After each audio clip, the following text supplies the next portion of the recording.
Well, hello and welcome back. Today, I am very excited to have a conversation with Austin Armstrong. I want to tell you in a minute about how I met Austin, but first I want to tell you what we're talking about today.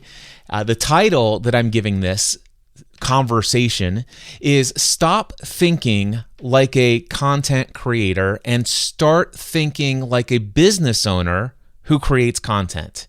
Now, that is something that was in the marketing material for a brand new book that Austin is writing called Virality. And we're going to talk about there it is. He's got the physical book right. Oh, I like that. And of course, we're in an audio podcast here for most people. So he's just held up a picture of the front cover of the book, or not the picture. He held up the book. And you just go watch the video. I hate saying that. This is why, Austin, this is why I hate creating video forms for audio podcast content, because my feeling is that you should never do or say anything in your podcast that makes the non-video participant feel like a second-class citizen. So I just violated that. Anyway, Austin, welcome to the show. Liv, thank you so much, and sorry for forcing that violation with my little gag there with the front cover of my book. I just got this in the mail yesterday, and it's so cool to hold something in your hand that you've created. Is this your first book that you've created? Yes. Not only is it the first book, we were kind of joking before, it's literally the first physical, tangible thing I've ever created in my life. Everything has been in the online world. Really? And so it's a really cool experience to have something that I can hold that I made a reality. I love that. I think I might come back and dive a little bit deeper into that thought process and the mindset behind that. But first, I want to learn a little bit more about you. For those in my audience, I want to explain my perception of how you and I met. So we were both invited this year to a dinner at Social Media Marketing World hosted by, I think, Carlos Gil. And we ended up sitting across from one another. And prior to that, I didn't know you. I don't think you knew me. And we were at a table where we both knew several other people at the table. And it was a lot of fun. And I just found myself intrigued by your personality and the fact that you're just this great conversationalist. You ask lots of questions. You're very curious. But then, ironically, it was either the next night or 2 nights later, we were both invited to a different dinner at a different restaurant, and we sat next to each other. And once again, I was just very much impressed by how you go about creating conversation with people. It's just something that really stood out to me about you, Austin, is that you have a genuine curiosity about the people that you're with. And I, as an introvert, felt like so at ease in having conversation with you. And it was really nice to be in a room and at a table with a bunch of strangers that I had never met before, and having you kind of lead some of that conversation. So I wanted to share that with you. And then also, you and I had a little chat a little bit after that dinner. We were outside waiting on some transportation or whatever, and I discovered that you're an introvert as well. So that's my side of our first meeting. What do you recall of those exchanges? So thank you for saying that, first of all. One quick thing, I am not an introvert. I am as extroverted as it gets. So I apologize. I got lost in the midst of something there. I am an extroverted extrovert. That explains everything then. I totally misread what I thought I heard in that conversation in the transportation line. But okay, well, by the way, I love extroverts. Because somebody who's an introvert, for me, it takes a lot of energy to create something in the midst of strangers. So anyway, go on. No, I very much agree with you. I think there certain people call to me in certain way that I feel magnetized towards, that I want to ask questions to and learn from. And based on the responses, conversation is a two-way thing, right? You have to, in order to have a conversation and continue to ask questions, you both have to reciprocate in that exchange, right? And so sometimes I will ask questions and somebody is very tight-mouthed and doesn't want to answer, and it's okay, then I can't continue to be curious. You don't want to have a conversation here. But you are an excellent conversationalist as well, and I do very much remember the first time that we met in that Italian restaurant, sitting next to each other at a very long table, and we had a great hour and a half conversation. But then at another time this year as well, in that transportation line, this was at Social Media Week Lima, I believe, in Ohio. We were in the bus sitting across from each other, and you were kind of talking about a newer path that you're exploring, looking into law of attraction and things that are intriguing to you. And that's sort of a path that I'm on somewhat as well. And these are topics that I'm very interested in. So as noisy as that bus was, I kind of leaned in and wanted to hone in and have a conversation with you about that topic and just kind of push the rest of the world out in that moment. And so you're just an amazing, very interesting person that I love having conversations with. And I'm so glad that we were able to line this one up. Absolutely. Well, I want to learn some more about you. And the things that I just knew about you before this conversation, obviously the little bit that I picked up in conversation with you, in those conversations, I understood that you founded a company called Syllaby. My understanding of that company is it is a tool that allows you to create and generate automatic and automated processes for AI-generated video that you can plaster through. And if you want to play with algorithms where they really they bless you if you publish 5 or more times a day, every single day, and you just keep feeding the system. You created a company that allows a business owner who creates content to do such things with AI. That's the way that my own perception would describe what I think about the company you built. Is that accurate? Yeah, I think that's a pretty good high-level assessment. I created Syllaby because I came from the video marketing agency world, social media marketing agency world, for about 12, 13 years, something like that. There's a lot of repeatable processes that go into creating content as a business owner, as a service-based business, to generate leads in a systematic approach. Transparently, I got really burned out in the agency world. I don't even want to touch that space with a 10-foot pole right now. But through that experience, I've been able to help so many people. It's changed my life. I've helped change other people's lives. And I love helping people. My personal mission is to provide the tips, tools, and strategies that have helped change my life to help change other people's lives as well. And so I really just took every system and step and pain point of why a business hired our agency in the first place and what was preventing them from being successful on social media in the first place. And I turned that into what is Syllaby. And so what Syllaby does is it shows you topics related to your niche, your business, the services or products that you offer, all of the trending topics and questions that people are searching for online, with data to back it up. And then with one click, you can create a script, short script, long script, enter your own script. Then it will create the videos for you. We support all of the newest AI video generation models like Sora 2, Google VO3, Seedance, or you can create AI generated videos from images that are then animated. You can also upload your own videos in there in our editor and edit them, add in your own B-roll, etc.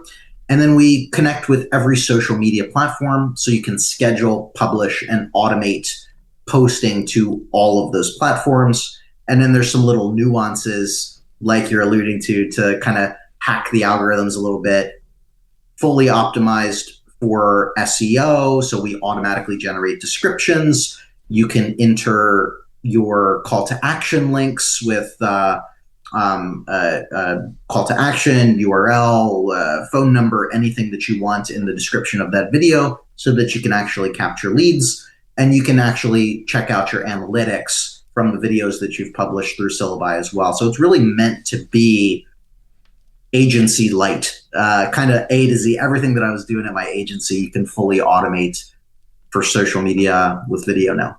That's nice. One of the misconceptions I might have had is that it's just a place where you could go and create a faceless video channel. That's kind of how I first initially thought of it, because there was a lot of marketing around the fact that you can benefit from having a faceless video a channel on YouTube. You can create a channel on TikTok or YouTube. You can generate mass following, and you don't have to ever show up on camera. But what I've learned since is that it's much more than that. And for those who very much want to show up as their authentic human self, Syllaby is something that can still be used for those individuals as well. Is that right? Yeah, absolutely. My whole goal with it is I just want you to be able to create more videos easier. I don't care how you create videos. If you want to authentically show up, you just need a little help finding the topics and script ideas and outlines, and then you create the content, you upload, and then use Syllaby to schedule and publish out. You can very much do it that way. I want to kind of touch on that, though, because that's a little bit of the marketing problem somewhat comes from me as a newer founder. Maybe this will resonate with some people, maybe not. But your messaging and how you market something is a double-edged sword. It can sometimes help, it can sometimes hurt, right?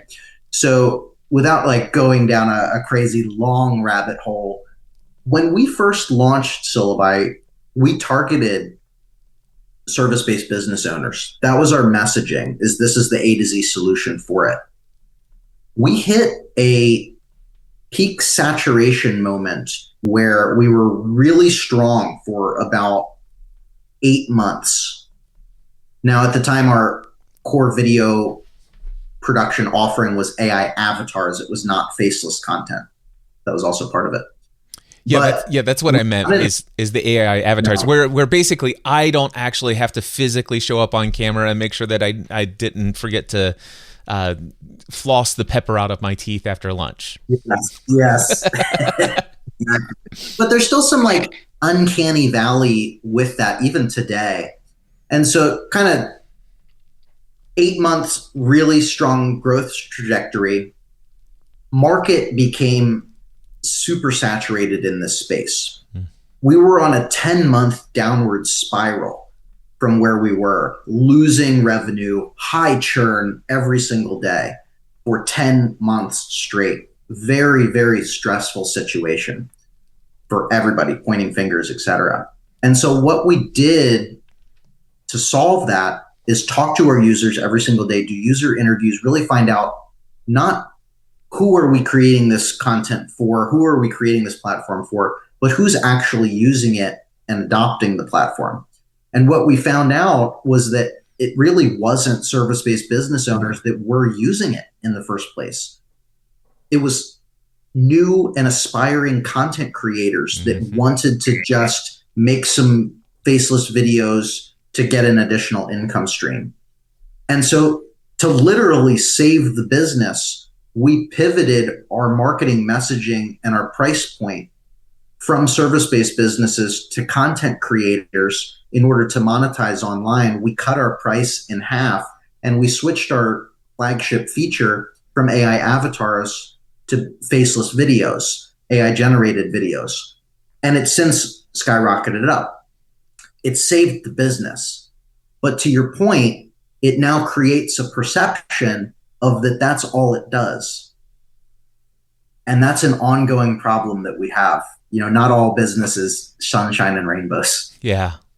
Well, I'm interested in anything that helps people create content in the world, putting your message out. And, you know, there are times when I want to go all in on AI related tools to help me be more consistent and show up and grow my audience. And then there are times when I'm like, you know what, I'd rather go deep in quality and connection and depth rather than breadth. And I go back and forth between those two things. And one of the this is completely aside, but one of the things that I just discovered yesterday is that somewhere within the last year, it is now possible that I can create a 3-minute video and publish it to all of my platforms, which is LinkedIn, YouTube Shorts, Instagram Reels, Facebook Reels, TikTok, and also the X platform, because I paid to stream there as well. So I have a premium account that allows me to do 3-minute videos.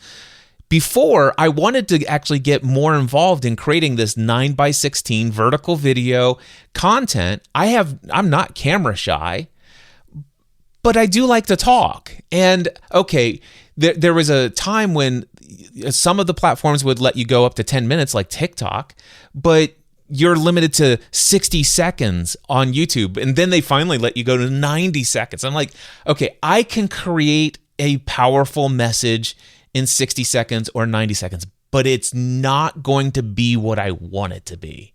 But yesterday I discovered that somewhere along the path, it's now possible 3 minutes on all platforms. I'm like, okay, that I can live with.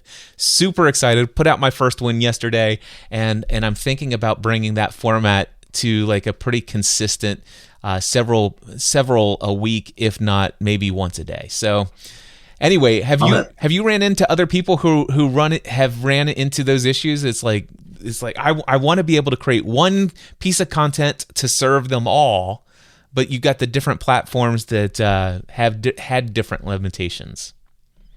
Yeah, absolutely. For the longest time, the advice that I was giving people is under 60 seconds because it was all over the place. 90 seconds here, 10 minutes here. Exactly your point. It's a very difficult thing to take complex pieces of information and complex human ideas and condense it into a 60-second video that provides a lot of value, talks about problems, resonates with a target audience, provides and proves a point, tells them what to do next, all of the things that make a good video, right? And so I'm so ingrained in this now. I've been doing this for so long. Anything above 60 seconds feels like it's dragging on for me. To be on the opposite side of things. But yeah, I mean, I've worked a lot with like therapists and addiction treatment centers, doctors, lawyers, long-winded people. Mm-hmm. And it's very difficult to condense that information. And so 3 minutes is a fantastic extra space and capacity to get your point across. Now. I call it breathing room. It's kind of like, I just went up and upsized my pants so that I can breathe after dinner. It's so nice. I was putting it. I used to put out some content, but it was just like jump cut, jump cut, jump cut, jump cut, jump cut, and I had to cut off half of a sentence. It's like, dang. Anyway, so let's go back and learn a little bit more about your story. So I was looking at the description for your upcoming book, Virality. We're going to get to that, by the way. We've already talked a little bit about Syllaby, but I want to go back to your story before you created Syllaby. So it says here, for 20 years, Austin experimented, failed, learned, and adapted from MySpace trains to TikTok tutorials, from being fired in the middle of a pandemic to building a software as a service company like Syllaby. So I'd like to hear a little bit about what you've experimented with and what are MySpace trains. By the way, I got started in the online content creating world back in 2005 as a podcaster, and MySpace was our home on the web for our online brand. So tell me about your MySpace days and what are MySpace trains? Yeah, so this is a huge throwback. So MySpace was a very transformational platform for not only the internet, but for many young people like myself at the time. I was 14 years old. I stumbled into MySpace for no real apparent reason aside from probably wanting recognition because I didn't get enough of that in my own life for whatever reason. I was attracted to these little pocket communities of people that were growing their followings. Influencer was not a term at the time. Nobody said that word. But we started to grow with each other through AIM group chats. So AOL Instant Messenger, and this is going to isolate anybody that's under 30 in this, in this right now. But how we all communicated for these trains was on AOL Instant Messenger. You could enter into a big group chat with up to, I think, 100 people at a time. And what we did was one by one, we had a list and an order. I would paste in my HTML code to follow me, and everybody else that was in that AIM group chat would copy that HTML code, post it to their message board area, and then send a screenshot as proof. And a lot of our posts together were collaborative. So my HTML code might have follow me and follow Cliff and follow 5 of my other friends as like a train. And that's what we did to grow our following. I had hundreds of thousands of followers on MySpace, and I used that to promote local bands and t-shirt companies. I did very sketchy email lead generation. I was paid by these people like $2-3 an email for every email that I could generate, and we would just straight up lie. And nobody told me anything otherwise. And email open rates back then were like 80-90%, so they were making a crap load of money. But I also had a really good friend who is a brilliant software developer. Again, we're like 14, 15, 16 years old, kid prodigy. And we created a website called Get Ads, which basically streamlined what we were doing in those AIM group chats. It was a very flywheel, network effect, not flywheel, network effect, where you could pay money, you could enter your Facebook or you could enter your MySpace URL in there and get your profile inserted. And everybody shared these trains because they were inserted on them in that message board area on MySpace, if you could remember back. And it just kind of perpetually went forever because you could always add your own profile on there in order for people to add you, to follow you, connect with you. You could pay to be placed at the top of that and at the front homepage of the website for 1 day, 3 days, and 7 days at a time. And that's essentially what a train was. And so we were just doing all of these things to grow our MySpace followings 20 years ago. And it's kind of crazy zooming out to today. I'm kind of doing the exact same thing on Facebook. We have these Facebook group chats right now because Facebook's my #1 platform. But we have Facebook Messenger group chats with 10 or 12 of us in there in the same niche. It's a little bit more strategic now. We're all in the AI and digital marketing and affiliate marketing space. And every day I will share a URL in there, and all of them in that group will share it. And I will share 8 to 10 of their posts. This is a 20-year-long strategy, but that's kind of a long-winded answer of what trains are. I have such a nostalgia, quality memories of my MySpace days. I have both fond memories of MySpace and traumatic memories of MySpace. You talk about one of the ugliest platforms on the planet. Oh my gosh. Yeah.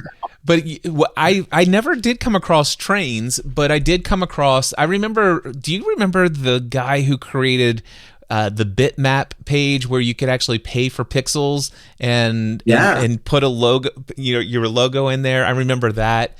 And what you're talking about kind of reminds me of back in the old blogger days. We would have, I don't know what we called them, but like blogger circles or something like that. And we would all promote each other who we resonated with, had a lot in common with, and stuff like that. So people would get inside of a circle, and every time you posted, you'd see that. So very cool. All right. So I would love to hear about one of your biggest failures before Syllaby that you pulled away like a significant life lesson from. Yeah. The biggest one that's in my book, I chronicle this, but it always sticks out as my personal biggest failure is when I first moved out to California about 12 years ago or so. That's where I stumbled into video marketing agency. I've always been a go-getter, someone that likes to take the initiative, prove themselves to get future bigger opportunities. I was probably less than 1 year in that internship, and an opportunity came up to, and this was in Orange County, to go up to LA and interview a team of Oscar-nominated short film crew, the director, all of the actors, everybody, the entire team. And I said, I want this. I want to prove this. I got this. I'm going to do it. I'm going to drive up. I'm going to take care of this whole thing myself. And Cliff, I went up there with one DSLR camera, one battery, no tripod, a handheld Tascam microphone, no clip-on mics, and a single battery charger. Okay. You can already start to see the problem here. Battery dies. We've got to wait 45 minutes in between shooting new stuff. Nobody's mic'd, so we've got to like have this Tascam handheld microphone in a table, just pointing up, getting crap audio from everywhere. Everything's handheld, or I'm placing the camera on top of some books or propping it up to get some shots and having everybody do multiple things. The whole day is a wash.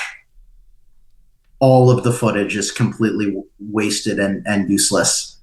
And I took away from that, don't overcommit, even if you think that you're ready for something. You have to make sure that you're prepared to the level of your ambition sometimes, because having a big ambition and having that initiative that is higher and outweighing your experience level is going to be worse for you than actually taking the initiative. And so I learned so many just practical, like always come with 2 to 3 backup batteries, multiple chargers, tripod, bring another team member for accountability, just plan ahead, get a checklist of every item that you need, fill out that checklist the night before, do all of this stuff. I didn't even have them sign waivers. I didn't have them sign information, like release forms. Can I even use this footage? I didn't know anything. I just went in there and I was like, I got this. I did not have it. So that was a reality check for me as well. As I still love taking initiative, but before I jump on things, I also try and like pause and ask myself, like, do I have everything that I need in order to do this realistically? Is this something that I should maybe wait on rather than jumping all in? And if I do accept this thing, what are every little thing that I need to make sure that I'm over prepared instead of under prepared?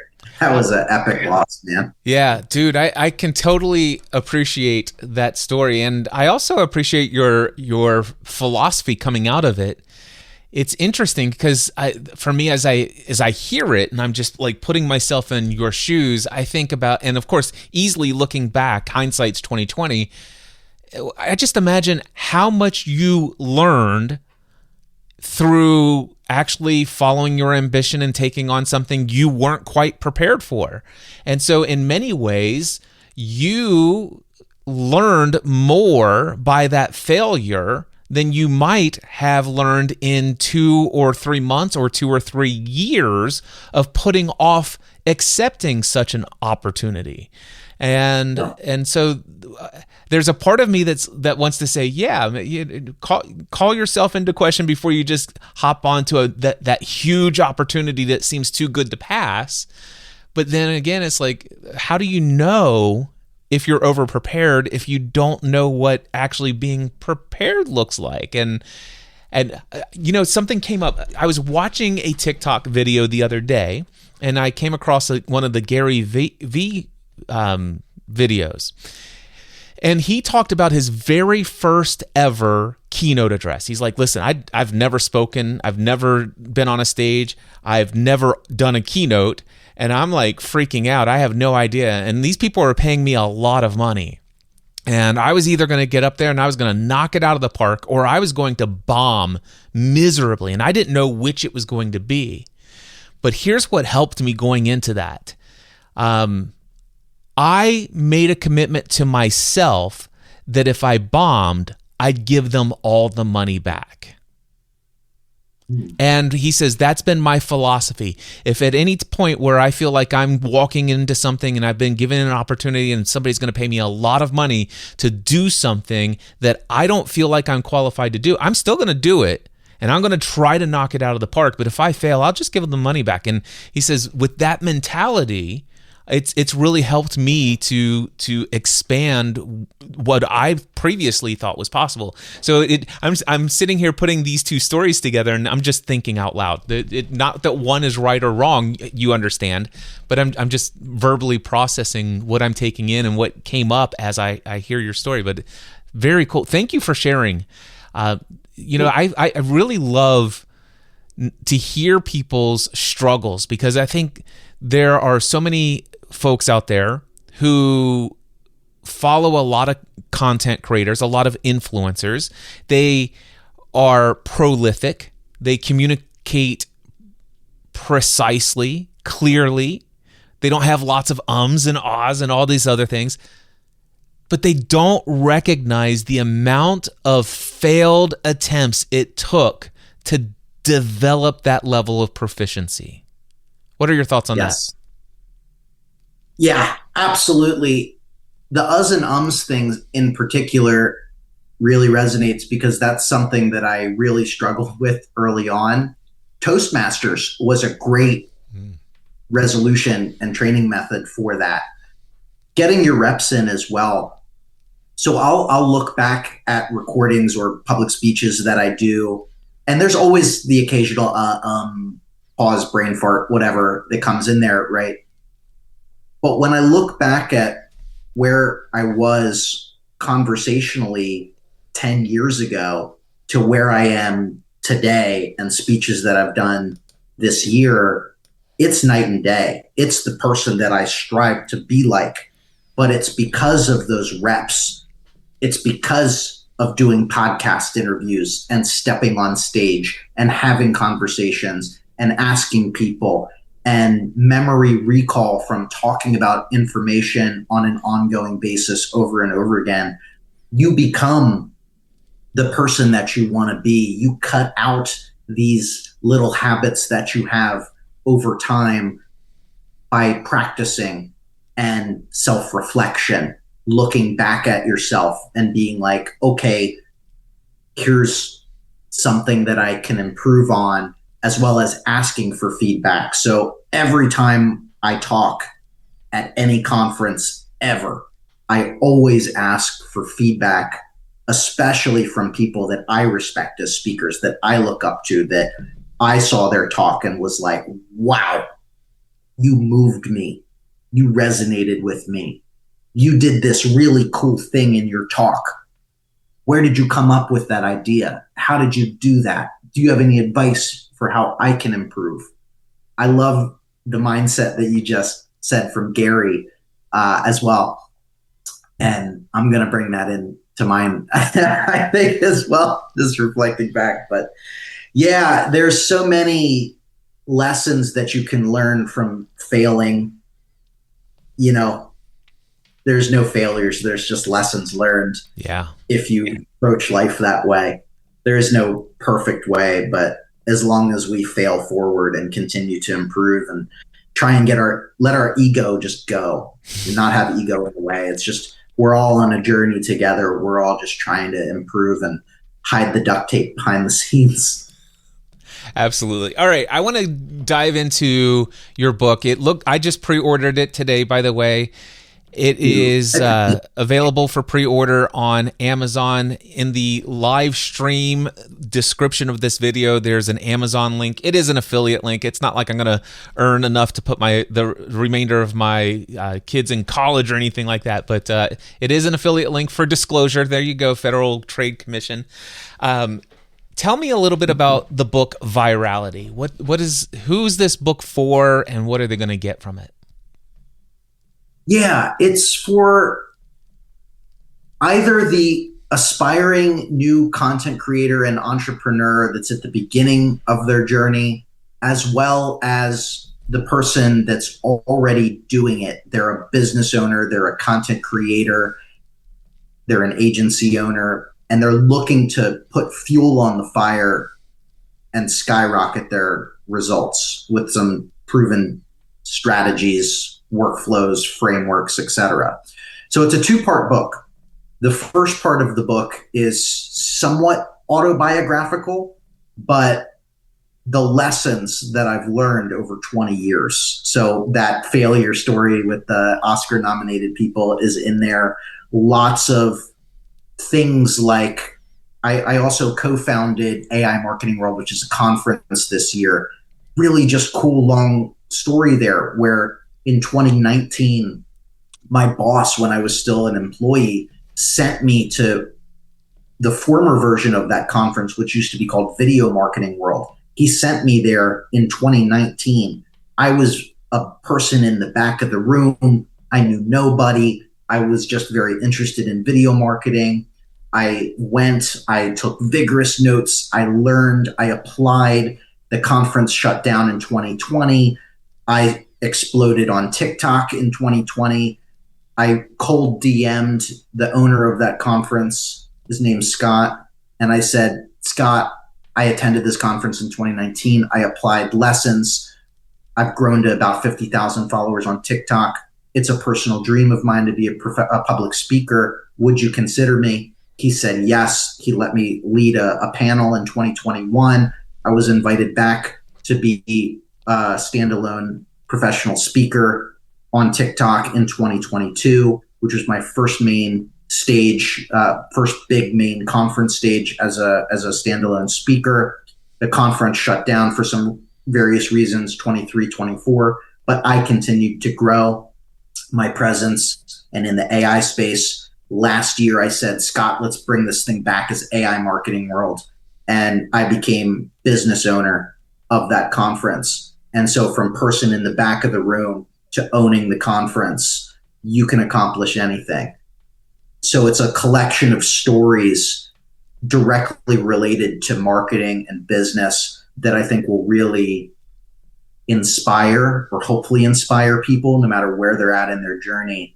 And then the second part of the book is just strategy, implementation, growth hacks, psychological triggers to increase engagement, how to use each platform nuanced. I have about 4 million followers on social media. I've reached billions of people organically. I have hundreds of thousands of followers on every individual social media platform just from brute force attacking all of them. And so I figured out a lot of exactly what works in different niches and different frameworks, everything that you can immediately apply for every social media platform, different formats of content. And the thesis of the book is don't be a content creator, be a business owner that creates content. And so it's very much with that in mind of virality's cool, but numbers don't pay the bills. So these are the actual systems behind the scenes so that you can generate multiple streams of revenue. I love that. When I read that's why I chose the description of our conversation, stop thinking like a content creator, start thinking like a business owner who creates content. It resonated with me so much. I don't know how much you know about my past. You may recall some of this, but I am responsible for helping more than 40,000 people in the world successfully launch a podcast. And I stopped teaching people how to podcast after 12 years because I recognized that a majority of the people who wanted to start a podcast were saying to me, Cliff, I want to do exactly what you've done. I want to follow in your footsteps. I want to start a podcast about something that I love, build an audience, and finally leave my soul-sucking day job. And I'm like, no, don't do what I did. And the reality is that I had people who were paying $2,000 to go through my online cohort course several times a year. And everyone who wanted to have a podcast successfully launched a podcast. And not just launched a podcast, they had the best sounding podcast in their niche. They had professional quality. I mean, they sounded like they were radio broadcasters by the time that they were finished working with me. But 70% of them actually failed to achieve what they set out to do because they didn't actually want a podcast. They wanted to be able to do work that they love for a living and leave their day job. And most of them were failing because even though they grew an audience, they were never able to sustain any profitability or even gain profitability.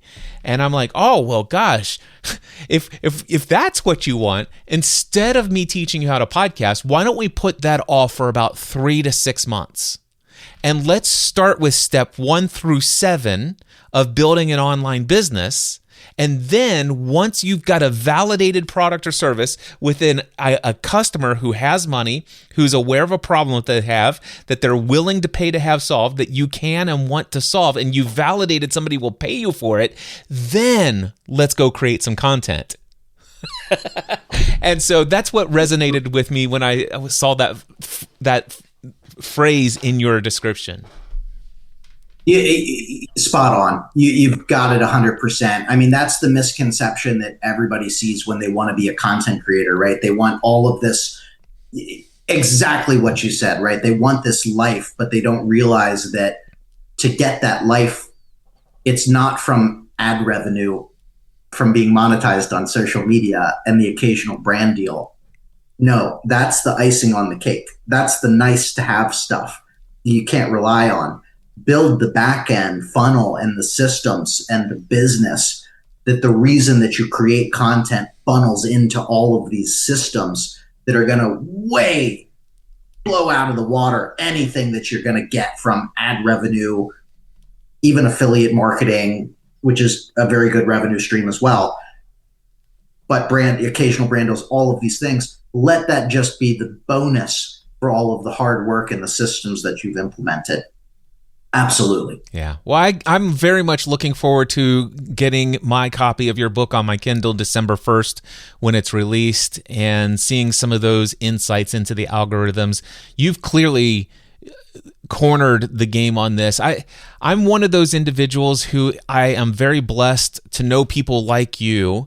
Michael Stelzner, Pat Flynn. I mean, I've got people in my inner circle that's a part of my mastermind group for 15 plus years. We meet every week, and they have such an area of expertise and genius in all of this stuff. And I'm like, I just want to get behind a camera and just create content and just have it work. And, if I would just apply myself and learn some of these things. So I'm looking forward to diving into your book and see what I can pull out of it to be a little bit more intentional about those things rather than just all organic, trusting in divine connections and all this other stuff. So I'm very much looking forward to your book. It comes out on December 1st. Is it Kindle only, or is it paperback? Where can people get it?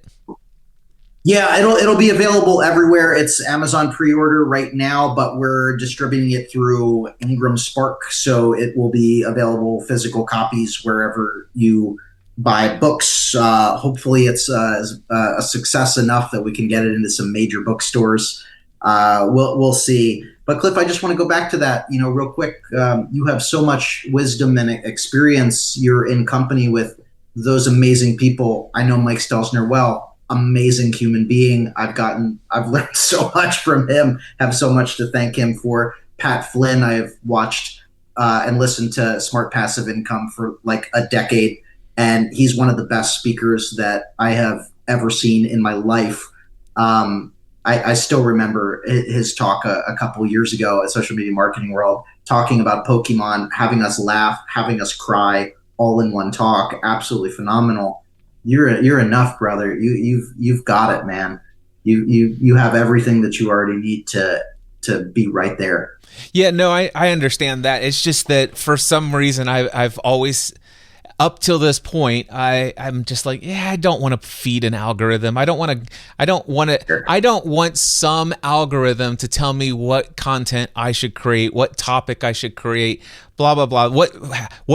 At what point should I transition into this because of the drop off? It's like, I just want to be me, and I just want to attract my audience who resonates with the way I want to communicate. And yet, here's the thing. I've watched my friends who actually play the games that are set by the rules of the algorithm, and I've watched me play my game. Now, don't get me wrong. We have vastly different results as far as number of followers, as you get a lot of rewards for playing by the rules of the algorithm.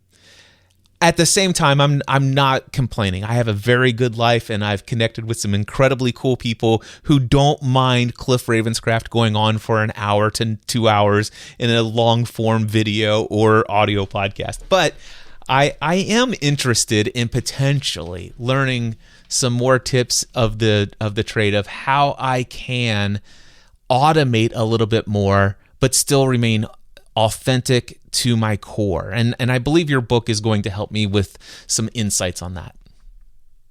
I really hope that it does. It should. And I can't wait to hear your feedback and what it does for you. Awesome. Real quickly, I know this is going to be in your book, but there is a START formula. START is an acronym, I would assume. It's a video formula for scroll stopping content. And I always like to give people a lot of value when they are listening to a piece of content that I'm putting out. And seeing as how we still have about 15 minutes left, can you tell us what the START formula is for those who are content creators? Actually, for those who are business owners who create content? Yes, absolutely. So this is a framework that I've come up with that we probably have heard before, but if I wanted to call it the START video framework because just start. Always remember to just start. Stop the scroll with a powerful opening hook.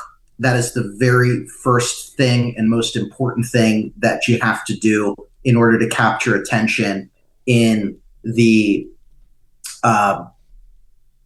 ever never-ending abyss of content where you can get a new video with the single swipe of a thumb.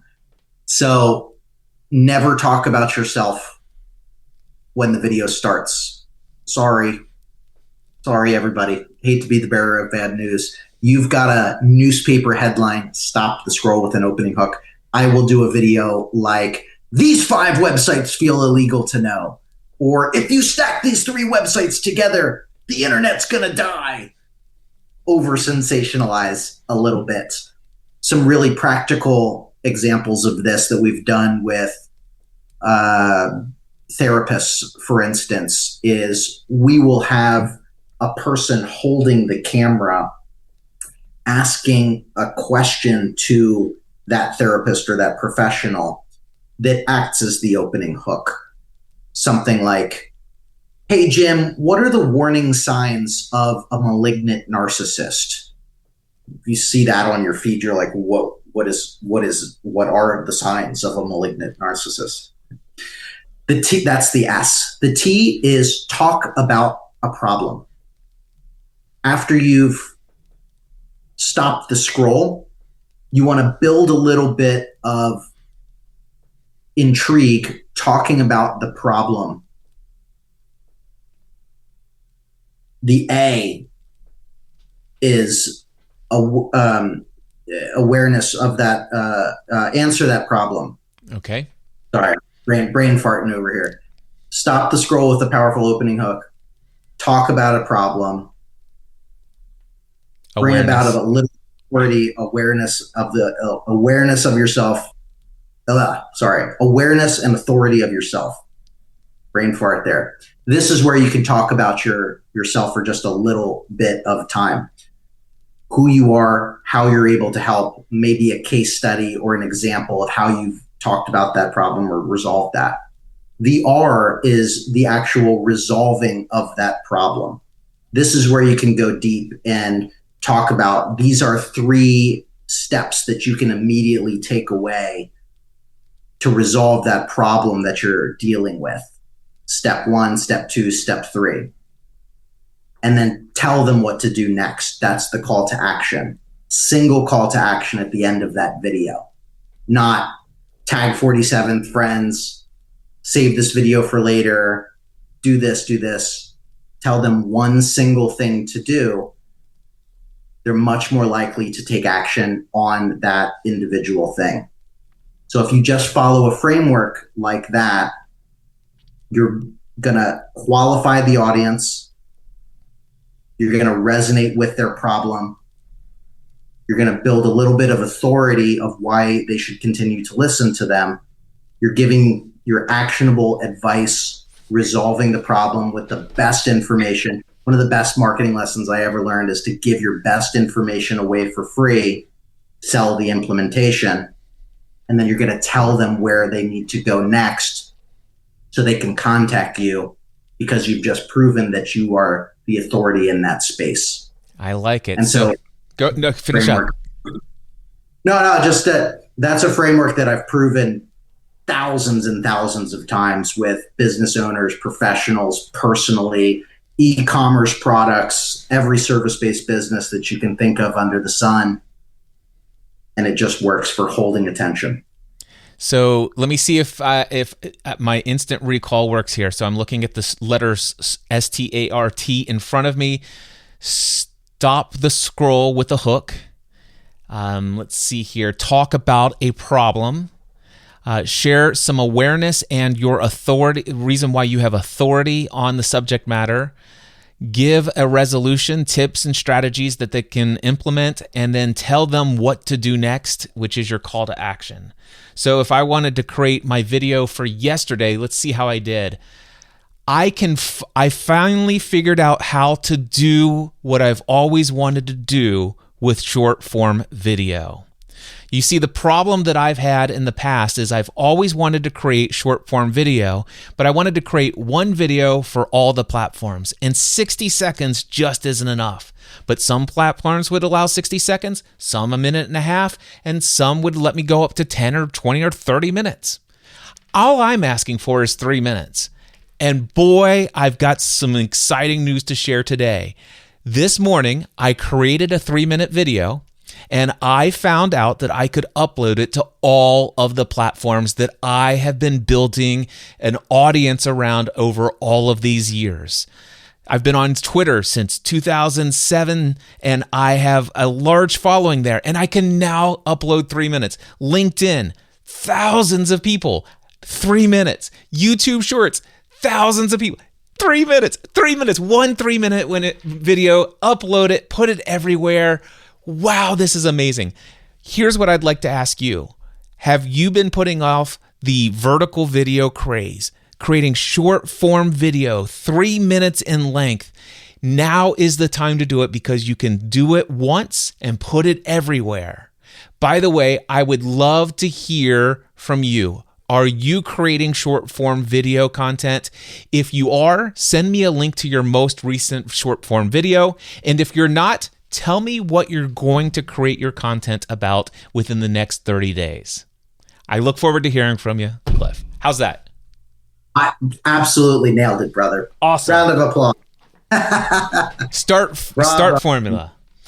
So Austin, is there anything else you'd like to add? Anything else you'd like to share with those who are out there creating content in this world, trying to get noticed in a noisy world, as my friend Michael Hyatt would say with his subtitle of his book, Platform?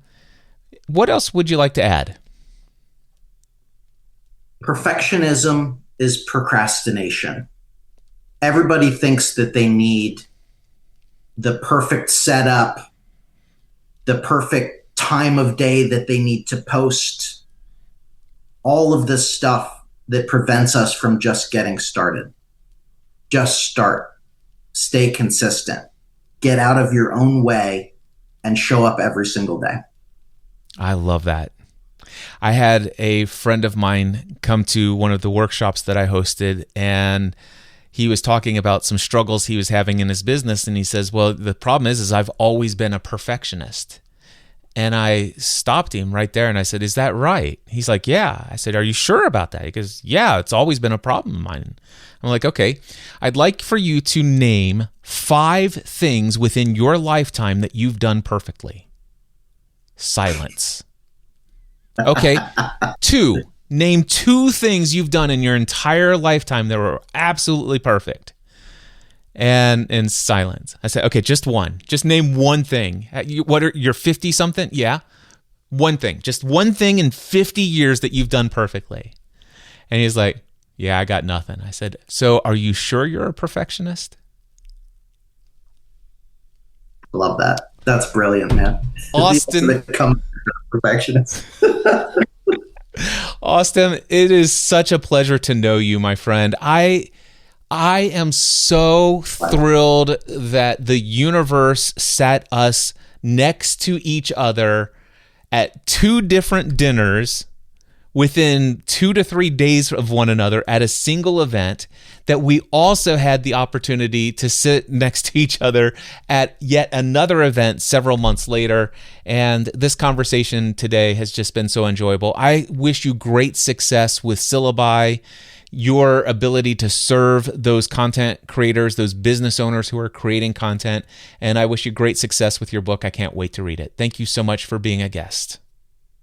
Thank you, Cliff Ravenscraft. One of the best names in all of the world, I think. I appreciate you, brother. It's an honor to know you too, man.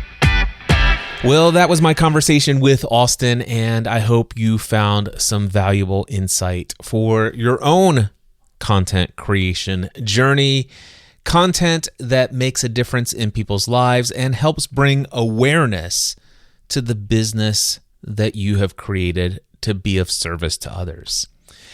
I am super excited to get my hands on Austin's new book called Virality. I'm going to put a link to that in the show notes. More specifically, I would love to hear from you. What from this conversation most stood out to you? What action are you going to take because you listened to this conversation? Email me today, cliff@cliffravenscraft.com. And until next time, I encourage you to take everything you do to the next level. Mindset and